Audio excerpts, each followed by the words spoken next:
In order to understand a biblical worldview and relationship to people, we have to go back to Genesis chapter 3. Everything goes back to that. In chapters 1 and 2, we found a special creation of humanity, made in the image of God, special made by the Lord himself, given all sorts of privileges, including a relationship with God himself that was wonderful. It was sweet fellowship. It was a perfect fellowship with the Lord. All that comes unglued in chapter 3 when Adam and Eve decide to sin. Matter of fact, I would mention this, that when we come over to the New Testament, we find in the scriptures there that Adam is given the blame for the fall. Now, Eve, as we see in the text here, was the first to rebel and eat of the fruit that God said, don't eat of that fruit. And she gives to her husband, and he partakes. But when we come to the book of Romans chapter 5, we find that it is Adam who is given the responsibility for sin. He is the one who is the one who has brought about the sin and corruption on the human race, because he chose at that point to rebel. It is very likely that Eve was deceived. She certainly was. She chose, but she was deceived. Adam doesn't seem to be deceived. Adam chose at that moment to choose to eat of this fruit, maybe choosing the love of his wife, I don't know, but whatever, he chose these things over the obedience to God, and thus sinfulness entered the human race with all the ramifications. And what we're looking at today, picking back up the storyline of the curse and judgment God brought upon human race because of this sin, we looked at the curse on Satan, but we're going to pick up now in verse 16 and what happens to men and women. We start with the wife of the woman. It says, "To the woman he said, I will greatly multiply your pain in childbirth, and pain you will bring forth children, yet your desire will be for your husband, and he will rule over you." We start with one of the consequences is physical pain in childbirth, or the intensity of that pain.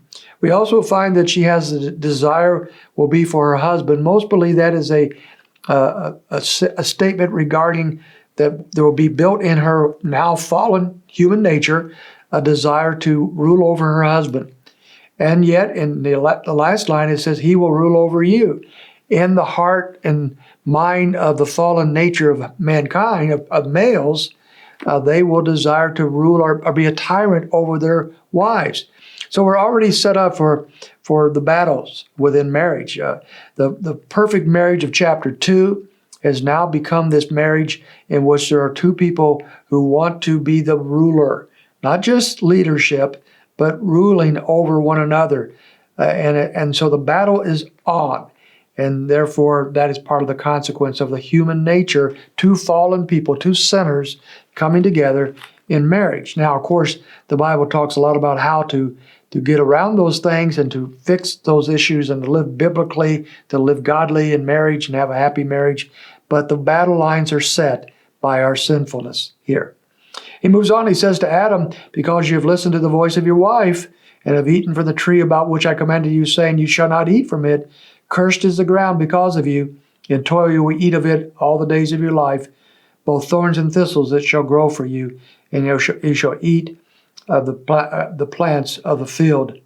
By the sweat of your face you shall eat bread till you return to the ground, because from it you were taken, for you are dust, and to dust you shall return. Adam is now given the consequence of working in unpleasant ways to provide for his family, to provide the food that they need and so forth. There was work in the garden. God had given Adam and Eve the task of tending the garden. But it was a task that was pleasant and enjoyable and wonderful, and without the weeds and the thistles that now the ground will bring up. And so Adam's toil becomes much more unpleasant at this point and much more difficult than it was before. And then there is death. The Lord had warned them that they would continue, that they would rebel against him, that they would surely die. And they do now die. They don't die immediately, physically, but they will die physically down the line. But the death is in their system now, in their DNA, you might say. All people now are appointed to die, and they will return to dust because of their sin.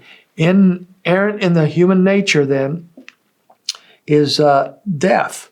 We die because of sin unless something changes that. Now, we all are going to die physically unless the Lord comes first. But we will die eternally. We'll be dead. We'll have eternal death, eternal spiritual death as a result of the fall, unless we are saved from that. Now, that's going to be part of the understanding of our biblical worldview of humanity. But we'll pick that up in the next 2 days.